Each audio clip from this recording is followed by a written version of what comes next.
Hi guys, and welcome back to my happy chaos. Here today going to be mixing together Ludwig's rose muti cocktail.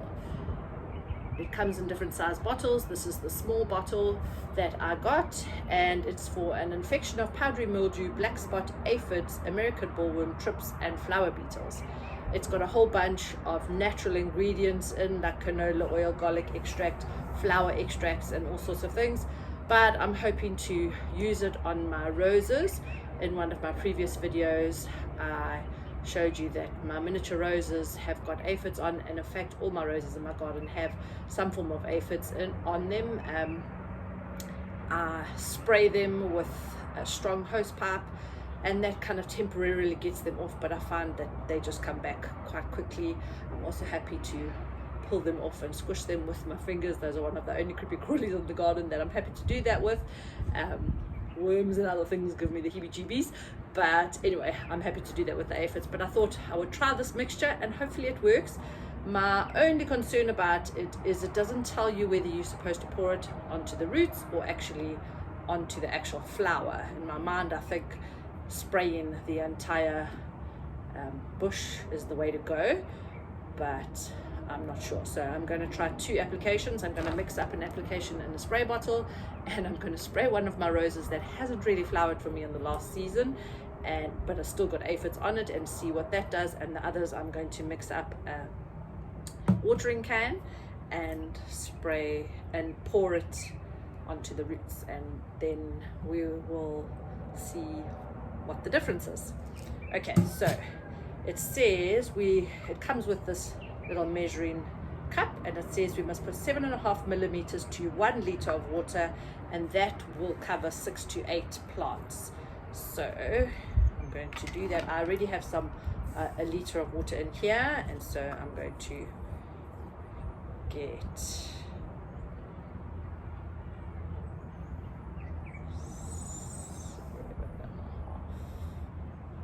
wow, you can smell the garlic as I'm pouring this.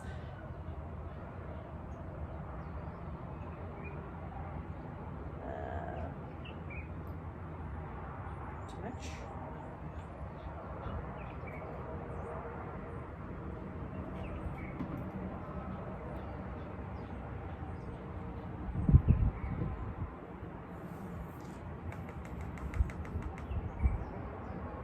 Right.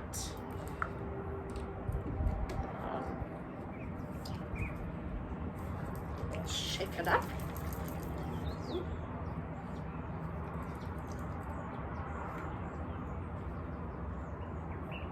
It's not really mixing very much. And then this one is going to be 40 millimeters to 5 liters of water. So 40. Let's cover it up a bit. There.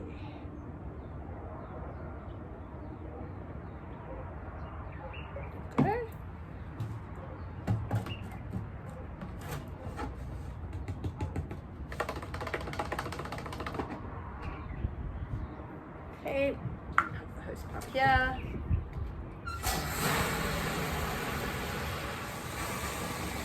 I think doing it this way might disperse the liquid with the water spraying on it, because it's not with the water in first and then putting the muti in, it's not really mixing together.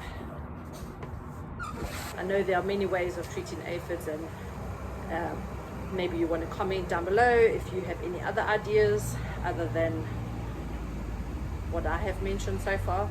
I think neem oil is also used with treatment of aphids, but I have read up that garlic is used as an organic treatment for lots of things. And that was the one thing that I did say when I went to, overflowed there, when I went to Ludwigs, I said definitely it had to be an organic thing that I needed to use, because I don't want to use chemicals in my garden if at all possible. So okay, let's go along and spray some of the roses. Definitely has made it dissolve more with the water being sprayed on than putting the muti into the water.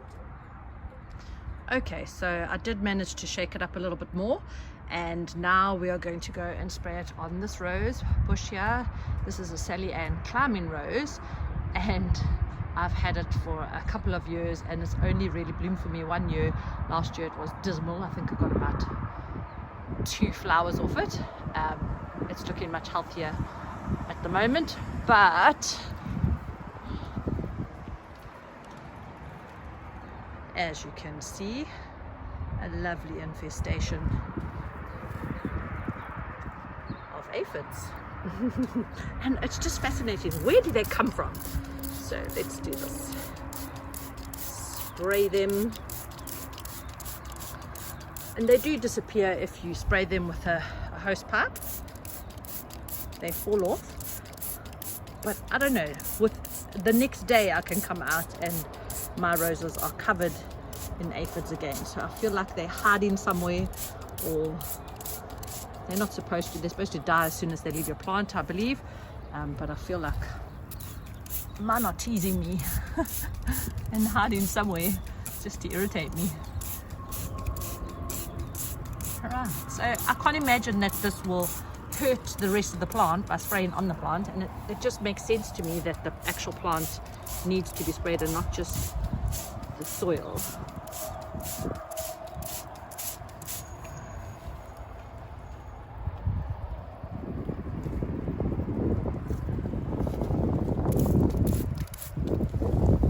So we will see what happens to that, and I will show you. We'll see.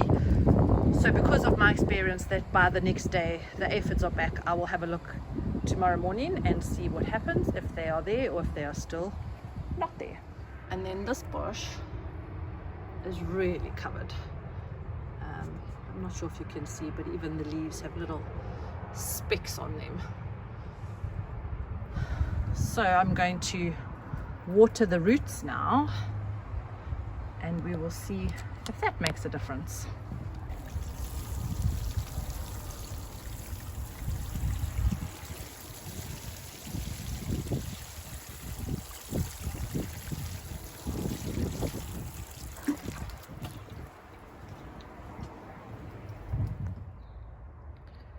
As promised, it's the next day, and I've come out to see what the aphid situation looks like.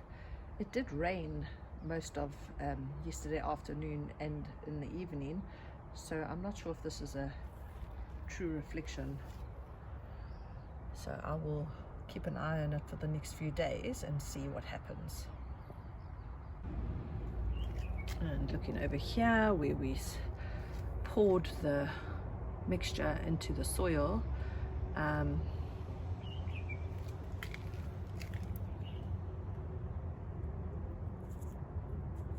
aphids look dead. They don't look like they're active in any way, so maybe I just need to wipe them off the plant now